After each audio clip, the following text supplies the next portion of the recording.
क्या तुम साइकोलॉजी पढ़ना चाहते हो लेकिन तुम्हें पता नहीं कि स्टार्ट कहाँ से करें? मैं बताता हूँ। हाय, मैं हूँ प्रभात, मैं साइकोलॉजी स्टूडेंट और आज हम लोग बात करेंगे कि साइकोलॉजी को पढ़ना कैसे, स्टार्ट कहाँ से करें। देखो, स्टार्टिंग में इस वीडियो को दो भाग में डिवाइड कर लेते हैं। पहले उनके लिए जो कि साइकोलॉजी को इसलिए पढ़ना चाहते हैं क्योंकि उनके लिए वो इंटरेस्टिंग, अपनी सेल्फ ग्रोथ के लिए, लर्निंग के लिए या मजे के लिए। तो दूसरे उनके लिए जो अकेडमिकली इसको पढ़ना चाहते हैं, इसमें करियर बनाना चाहते हैं, अभी 11th-12th में उन्होंने साइकोलॉजी ली है या फिर अपनी बैचलर्स कर रहे हैं, राइट। और ऐसा करना इसलिए जरूरी है ताकि आपको अपनी प्रायोरिटीज जरूर पता हो। पहले उनके लिए जो कि इसे मजे के लिए पढ़ना चाहते हैं, स्टेप 1, स्टार्ट सिंपल। यूट्यूब पे जाओ, सर्च करो क्रैश कोर्स साइकोलॉजी, तुम्हें बहुत ही अच्छी प्लेलिस्ट देखने को मिलेगी। काफी शॉर्ट है, फन है, उसमें काफी सारी चीजें तुम्हें बड़ी इंटरेस्टिंग वे में तुम्हें समझा रहे। वो प्लेलिस्ट देखने के बाद तुम्हें एक बेसिक अंडरस्टैंडिंग जरूर मिलेगी कि अच्छा एक्चुअल में साइकोलॉजी में काम कैसे करती हैं चीजें, हम लोग सोचते कैसे हैं और साइकोलॉजी दुनिया को देखती किस तरीके से। Step 2, read one easy and enjoyable book. देखो, मैं कुछ बुक्स के नाम लूंगा, इनमें से किसी एक को भी पकड़ लो, सारी के सारे इंटरेस्टिंग है। पहले think fast and slow by Daniel Kahneman. इसमें तुमको बताते हैं कि हम लोग इंसान सोचते कैसे हैं, सिस्टम लेवल 1 थिंकिंग क्या होती है, लेवल 2 थिंकिंग क्या होती है, हम डिसाइड कैसे करते हैं चीजें, और ये बहुत ही ज्यादा इंटरेस्टिंग बुक है। अगर तुम्हें थोड़ी कहानियां वगैरह पसंद है तो उसके लिए बुक है man who mistook his wife for a hat by Oliver Sacks. इसमें तुम्हें काफी सारी शॉर्ट स्टोरीज देखने को मिलेगी, तो थोड़ी बहुत साइकोलॉजी से लिंक्ड होगी और तुम्हें बड़ी इंटरेस्टिंग लगेगी। और अगर तुम्हें थोड़े परसुएशन के बारे में जानना है, इंसान के बिहेवियर के बारे में जानना है, तो उसके इसमें एक बुक है कॉल्ड इन्फ्लुएंस बाय रॉबर्ट कैलेडिनी।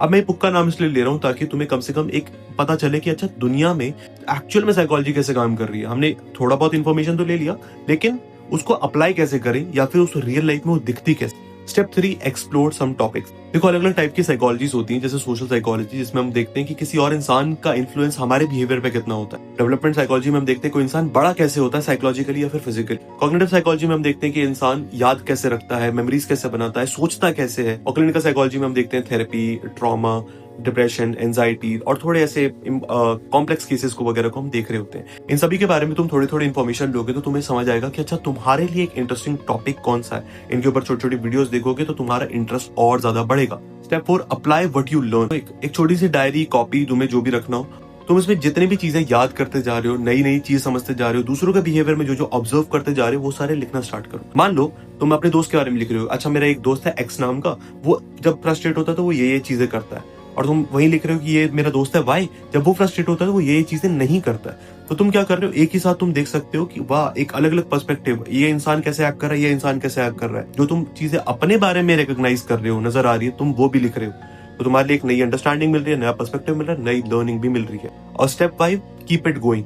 तुम नई नई चीजें देख सकते हो, नई नई चीजें पढ़ सकते हो, आर्टिकल्स पढ़ सकते हो, जिसको मैं एम्फसाइज करूंगा कि एटलीस्ट तुम डेली एक यूट्यूब वीडियो या फिर एक आर्टिकल जरूर पढ़ो साइकोलॉजी से रिलेटेड। इसके साथ मैं एक चीज बोलना चाहूंगा विच इज एक सीरीज है कॉल्ड माइंड हंटर्स। उसमें तुम्हें नजर आएगा कि कैसे क्रिमिनल साइकोलॉजी को यूज करा जाता है साइकोपैथ्स को पकड़ने के लिए। बहुत ही ज्यादा इंटरेस्टिंग है जिसमें साइकोलॉजी को, या फिर एक और सीरीज है कॉल्ड एडोलेसेंस जो कि रिसेंटली आई थी, वो भी बहुत ही ज्यादा अच्छी है, तुम्हें बहुत इंटरेस्टिंग लगेगी अगर तुम्हें साइकोलॉजी पसंद है तो। अब बात करते हैं उनके लिए जो इस चीज को करियर बनाना चाहते हैं या फिर सीरियसली पढ़ना चाहते हैं। उनके लिए स्टेप 1 है कि take a proper intro course. Khan academy हो, एडेक्स हो, कोर्सेरा हो, कहीं पर भी हो, वहां सर्च करो इंट्रोडक्शन टू साइकोलॉजी और एक प्रॉपर कोर्स लो। वो पर्टिकुलर वीडियो चाहे वो 3 घंटे की हो, 4 घंटे की हो, उसे लो, ध्यान से देखो, ताकि तुम्हें बेसिक अंडरस्टैंडिंग मिले और इंट्रोडक्शन मिल जाए कि अच्छा साइकोलॉजी काम कैसे करती है, बेसिक टर्म्स, उसकी हिस्ट्री वगैरह कैसे कैसे चली है, क्योंकि वो तुम्हारा एक अच्छा खासा फाउंडेशन बनेगा जिसमें तुम्हें थ्योरीज के बारे में बताया जाएगा, इन्फॉर्मेशन दी जाएगी अलग अलग रिसर्च वगैरह के बारे में। Step 2, learn research method and statistics. देखो, साइकोलॉजी एक साइंस है तो इसलिए हमें इसमें रिसर्च करनी पड़ती है, हम कोई भी चीज गेस नहीं कर सकते। उसी के लिए हमें इसमें रिसर्च को, स्टार्ट्स को अच्छे से समझना पड़ेगा। स्टार्ट्स मतलब स्टैटिस्टिक्स। उसके लिए तुम यूट्यूब पे जाकर सर्च कर सकते हो क्रैश कोर्स स्टैटिस्टिक्स या फिर रिसर्च मेथड इन साइकोलॉजी। मैं ये नहीं कह रहा हूँ कि तुम्हें जेमोवी, पाइथन, एक्सेल इन सबको जाके सीखना है एंड देन डाटा एनालाइज करना है, वो हम बाद में करेंगे। राइट नाउ हमें बेसिक इन्फॉर्मेशन चाहिए कि रिसर्च काम कैसे करती है, एक्सपेरिमेंट कैसे काम करते हैं, पॉपुलेशन कैसे डिसाइड होती है, वगैरह वगैरह बहुत सारी चीजें। Step 3, read foundational book. तुम्हारे स्क्रीन पे तुम्हें कुछ बुक्स वगैरह दिख रहे होंगे, तुम इनमें से किसी भी एक से स्टार्ट कर सकते हो। आई वुड एडवाइस कि तुम इंट्रोडक्टरी बुक से जाओ, और जो पर्सनली मैं बोलूंगा वो है psychology the science of mind and behaviour by Richard gross. ये काफी फेमस बुक है, तुम इससे जाके शुरुआत कर सकते हो। विद टाइम तुम रिसर्च मेथड में, कॉग्निटिव साइकोलॉजी में, बायोलॉजी साइकोलॉजी में या फिर अलग अलग जगह भी जा सकते हो। ये सारी जो बुक्स है तुम्हारा फाउंडेशन को और ज्यादा स्ट्रॉन्ग बनाएगी और तुम्हारे खुद के जो इंटरेस्ट होगा उसको भी और आगे बढ़ाएगी।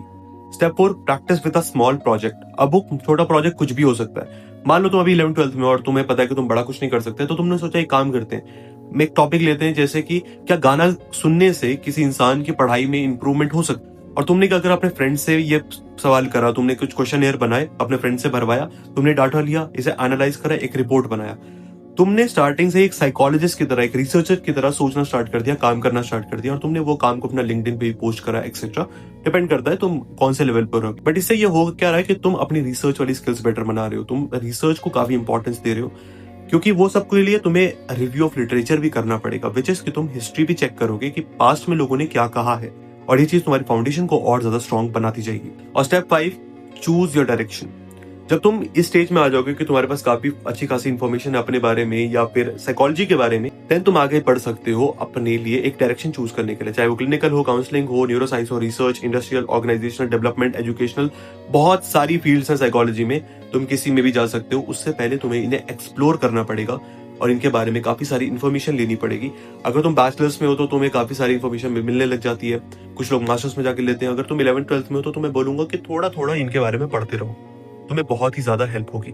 सो भले ही तुम साइकोलॉजी को इसलिए पढ़ रहे हो क्योंकि वो तुम्हें इंटरेस्टिंग लगती है, या फिर तुम इसको अकेडमिक तरीके से पढ़ रहे हो, या फिर ये दोनों चीजें हैं कि तुम इंटरेस्टिंग भी लगती है और तुम अकेडमिक से भी कर रहे हो, सिंपल स्टार्ट करो, क्यूरियस रहो, और जो भी तुम लर्न करते जा रहे हो उसको रियल लाइफ से कनेक्ट जरूर करो, क्योंकि साइकोलॉजी सिर्फ और सिर्फ इंसानों के बारे में पढ़ना नहीं है, इसमें हम ये भी पढ़ते हैं कि हमें एक इंसान क्या बनाता है। सो आज की वीडियो के लिए बस इतना ही। मैं मिलता हूँ किसी और दिन किसी और टॉपिक के साथ, तब तक के लिए बाय।